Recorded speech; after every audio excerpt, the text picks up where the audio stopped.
Hello students, this video is for some general terms related to electrolytic solutions। तो ऐसी कौन कौन सी वो टर्म्स हैं जो किसी इलेक्ट्रोलाइट के सॉल्यूशन से रिलेटेड हैं। These are resistance, conductance, conductivity और स्पेसिफिक कंडक्टेंस। तो इस वीडियो में हम इन्हीं को डिस्कस करेंगे, इनकी यूनिट्स के बारे में भी डिस्कस करेंगे। तो सबसे पहले हम डिस्कस करेंगे रेजिस्टेंस को। तो रेजिस्टेंस ऑफ कंडक्टर और इलेक्ट्रोलाइटिक सॉल्यूशन। मान लेते हैं हमारे पास ये कोई कंडक्टर है, इसके टू एंड्स पर हमने कोई पोटेंशियल डिफरेंस V अप्लाई किया है by using this battery. Then the amount of current flow through this conductor depends on the potential difference applied across its two end. तो इस कंडक्टर में से कितना करंट फ्लो करेगा ये डिपेंड करेगा उस पोटेंशियल डिफरेंस के ऊपर जो अप्लाई किया है हमने इस कंडक्टर के दो एंड्स पर। So this relationship is given by Ohm's law. Ohm's law को हमने 10th क्लास में भी स्टडी की है। So what is Ohm's law? The amount of electric current flow through a conductor is directly proportional to potential difference V। Electric current कितना किस से represent करते हैं हम? I से। So electric current flow through a conductor is directly proportional to the potential difference V applied at two ends of a conductor. तो एक जो कंडक्टर है उसके दो एंड्स पर हमने कितना पोटेंशियल डिफरेंस अप्लाई किया है उसके डायरेक्टली प्रोपोर्शनल होगा उस कंडक्टर में कितनी अमाउंट करंट की फ्लो होगी। So according to Ohm's law V is directly proportional to I। और जब इस साइन को हम रिप्लेस करेंगे V is equal to R into I and R is a constant for a conductor. किसी भी कंडक्टर के लिए R की वैल्यू क्या होगी? कांस्टेंट है। और इसी R को हम क्या बोलेंगे? Called resistance of conductor. और यही R क्या होगा? इस कंडक्टर का रेजिस्टेंस होगा। और रेजिस्टेंस क्या है? Resistance is the ability of a conductor to resist the particular amount of current to flow through itself। तो रेजिस्टेंस किसी कंडक्टर की वो एबिलिटी होती है कि वो कितनी अमाउंट करंट को अपने अंदर से फ्लो नहीं होने देता। So how can we define resistance of a conductor? तो रेजिस्टेंस को हम किस तरह से लिखेंगे? V by I। So when V is equal to 1 volt, जब हमने पोटेंशियल डिफरेंस अप्लाई किया है 1 वोल्ट, उसके अकॉर्डिंग जो करंट फ्लो होगा उस कंडक्टर में that is 1 ampere. In this case, इस केस में जो रेजिस्टेंस होगा कंडक्टर का R इज 1 ओम। तो उस कंडक्टर में कितना उस कंडक्टर का रेजिस्टेंस कितना होगा? 1 ओम। तो इस 1 ओम को हम किस तरह से डिफाइन करते हैं आइए देखते हैं।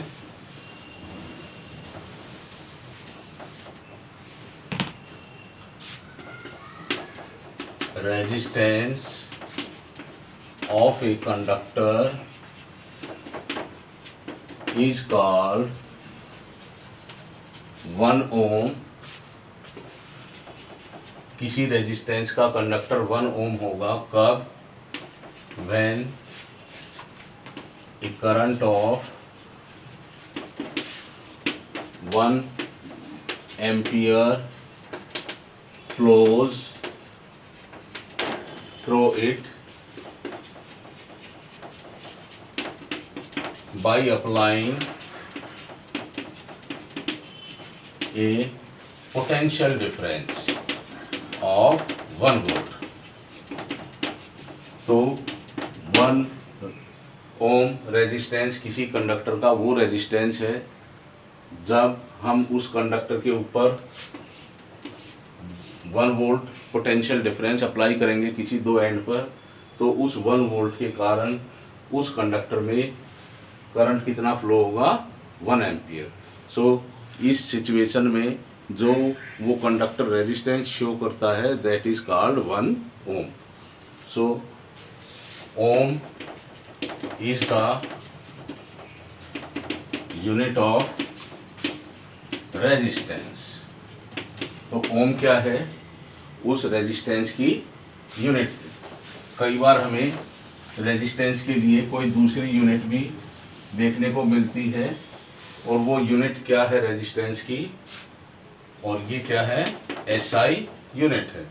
सो other unit of resistance is kilogram metre square per ampere square second cube. तो इस तरह की यूनिट भी कई बार हमें न्यूमेरिकल्स में देखने को मिलती है। तो ये इस यूनिट को कैसे डिराइव किया गया है, आइए अब हम देखते हैं। स्टूडेंट्स, अभी हमने देखा था जो ऐसा यूनिट है रेजिस्टेंस की दैट इज 1 ओम, और ओम के लिए सिंबल इस तरह का होगा, और इसकी रेजिस्टेंस की जो अदर यूनिट्स है वो क्या है? Kilogram metre square ampere square divide and second cube. तो इस यूनिट को कैसे डिराइव किया गया है, इसके लिए हमें ओम्स लॉ की इक्वेशन को दोबारा लिखना पड़ेगा।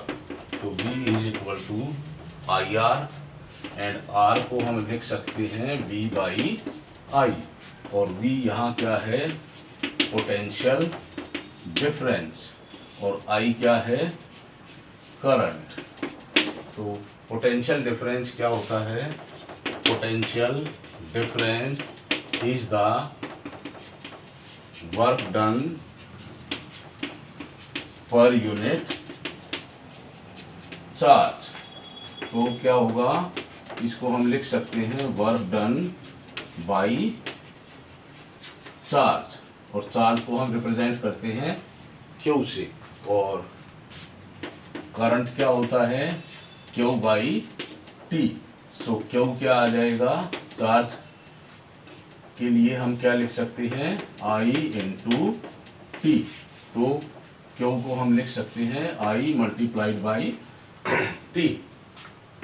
और वर्क डन को हम किस तरह से लिख सकते हैं?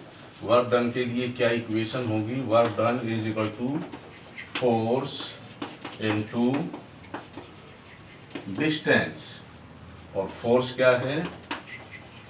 मास इंटू एक्सेलरेशन एंड डिस्टेंस। तो फोर्स, मास की यूनिट क्या है? किलोग्राम, एक्सेलरेशन की यूनिट है मीटर पर सेकंड स्क्वायर, और डिस्टेंस की यूनिट भी क्या होगी? मीटर।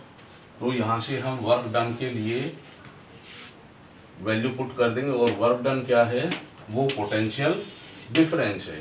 तो जो ये पोटेंशियल डिफरेंस की यूनिट होगी वो क्या आएगी? Kilogram metre square second minus 2, और डिवाइड हम करेंगे किससे? I इंटू टी, और I की यूनिट क्या है? एम्पियर, और टाइम की है सेकेंड, और इस करंट के लिए क्या यूनिट लिखेंगे हम? एम्पियर। तो इस पूरे को हम अगर सिंप्लीफाई करेंगे तो यूनिट आएगी किलोग्राम मीटर स्क्वायर।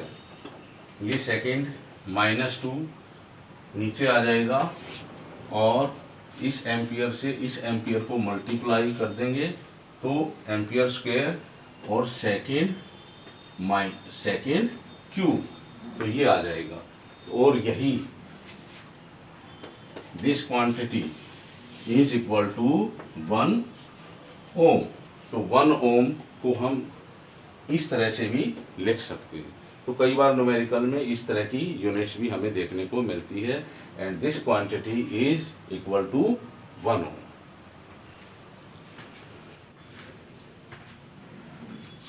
स्टूडेंट्स, अब हम डिस्कस करेंगे कंडक्टेंस को, और कंडक्टेंस ऑफ ए कंडक्टर और इलेक्ट्रोलाइटिक सॉल्यूशन को हम रिप्रेजेंट करते हैं जी या सी से। आजकल जो न्यू बुक्स हैं उसमें कंडक्टेंस को जी से रिप्रेजेंट करते हैं। तो what is conductance? Conductance is the reciprocal of resistance of a conductor. तो इसके लिए जो मैथमेटिकल एक्सप्रेशन रहेगा, G is equal to 1/R and R is the resistance of a conductor. और यूनिट्स रहेंगी इसकी ओम इनवर्स और siemens. So ohm inverse is also called Simon.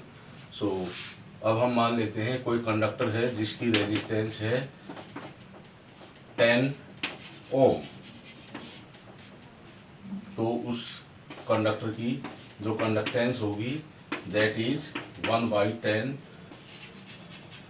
Om inverse और 0.1 ओम इनवर्स और 0.1 साइमन। तो कंडक्टेंस किसी conductor या इलेक्ट्रोलाइटिक सॉल्यूशन की वो एबिलिटी होती है जो रिप्रेजेंट करती है वो अपने अंदर से कितने इलेक्ट्रिक करंट को फ्लो कर पाता है। स्टूडेंट्स, अब हम डिस्कस करेंगे कंडक्टिविटी और specific conductance of a conductor और इलेक्ट्रोलाइटिक सॉल्यूशन।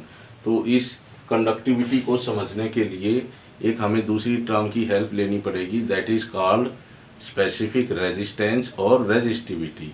तो क्या होती है स्पेसिफिक रेजिस्टेंस और रेजिस्टिविटी ऑफ ए कंडक्टर और इलेक्ट्रोलाइटिक सॉल्यूशन? तो कोई भी कंडक्टर है या इलेक्ट्रोलाइटिक सॉल्यूशन है उसकी रेजिस्टेंस डिपेंड करती है दो चीज़ों के ऊपर। So the resistance of a conductor is directly proportional to the length of a conductor and inversely proportional to its area of cross section. तो ये दो टर्म हैं जो उस कंडक्टर से रिलेटेड हैं, एक तो उसकी लेंथ है, एक उसका एरिया ऑफ क्रॉस सेक्शन है, और इन्हीं दोनों के ऊपर किसी कंडक्टर की या इलेक्ट्रोलाइटिक सॉल्यूशन की रेजिस्टेंस डिपेंड करती है। तो आइए देखते हैं, सबसे पहले हम उस रेजिस्टिविटी को डिफाइन करते हैं। The resistance of a conductor depends on their length. किसी भी कंडक्टर का रेजिस्टेंस डिपेंड करेगा उस कंडक्टर की लेंथ के ऊपर और it's area of cross section. Area of cross section क्या है? मान लीजिए हमारे पास कोई वायर है और उसका जो ये एरिया है, ये this area is called area of cross section. तो इस एरिया को जो थिकनेस है उस कंडक्टर की, that is called area of cross section. So resistance is directly proportional to length of a conductor and resistance of conductor is inversely proportional to its area of cross section। ये अपनी second term है। इन दोनों equations को combine करने के बाद हमें मिलता है L/A, और जब इस डायरेक्टली प्रोपोर्शनल के साइन को हम रिप्लेस कर देते हैं तो एक नया कांस्टेंट आ जाता है, that is rho into L/A। तो ये रो क्या है? Rho is a constant for a conductor, किसी भी कंडक्टर के लिए वो एक कांस्टेंट होगा, and it is called specific resistance और रेजिस्टिविटी ऑफ दैट कंडक्टर। तो ये रो को हम किस तरह से डिफाइन करेंगे, इस इक्वेशन को हम रीअरेंज कर लेते हैं। So rho is equal to R into A by L. तो इस इक्वेशन को रीअरेंज करने के बाद हमें ये इक्वेशन मिल जाएगी, और इस इक्वेशन में हम लेंथ और एरिया ऑफ क्रॉस सेक्शन के लिए एक वैल्यू पुट करेंगे, जिससे हमें रो की एक पर्टिकुलर वैल्यू मिल जाएगी, और उसी की हेल्प से हम इस स्पेसिफिक रेजिस्टेंस को डिफाइन करेंगे। कैसे करते हैं, if L is equal to 1 centimetre, कोई कंडक्टर है हमारा जिसकी लेंथ 1 सेंटीमीटर है, and its area of cross section is 1 centimetre square. इन दोनों वैल्यूज़ को हम यहाँ पुट कर देंगे। तो पुट करने के बाद क्या आएगी, R 1 centimetre square divided by 1 centimetre, और this comes out rho is equal to R। तो जो स्पेसिफिक रेजिस्टेंस है वो उस कंडक्टर की रेजिस्टेंस के इक्वल होगा जब उस कंडक्टर की लेंथ 1 सेंटीमीटर होगी और उसका एरिया ऑफ क्रॉस सेक्शन होगा 1 सेंटीमीटर स्क्वायर। तो इस कंडीशन में वो कंडक्टर कितना रेजिस्टेंस शो करता है, that is called specific resistance और रेजिस्टिविटी ऑफ दैट कंडक्टर। तो इसको हम डिफाइन करेंगे कैसे, अभी देखते हैं।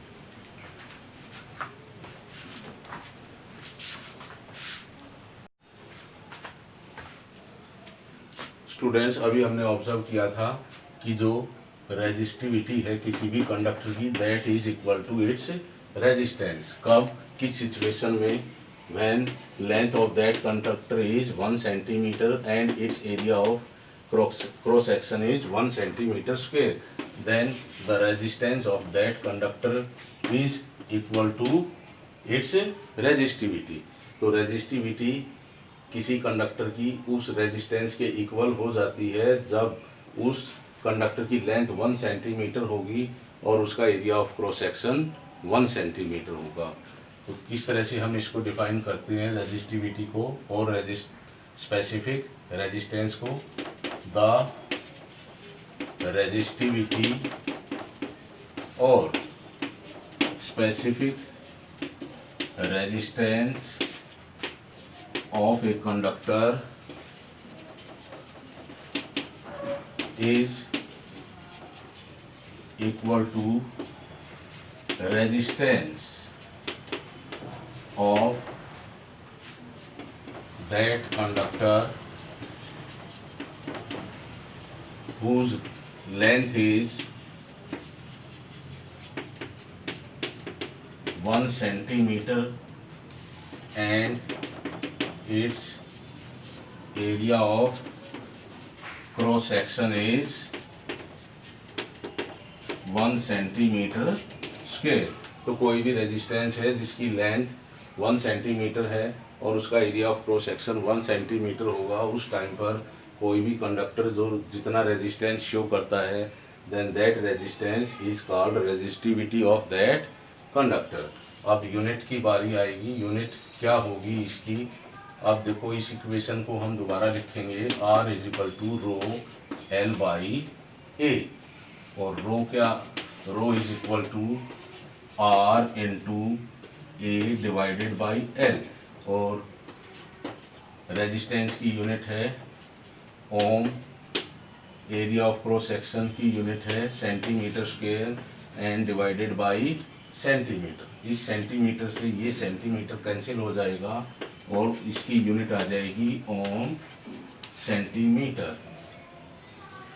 तो रेजिस्टिविटी की यूनिट्स क्या रहेंगी, ओम सेंटीमीटर।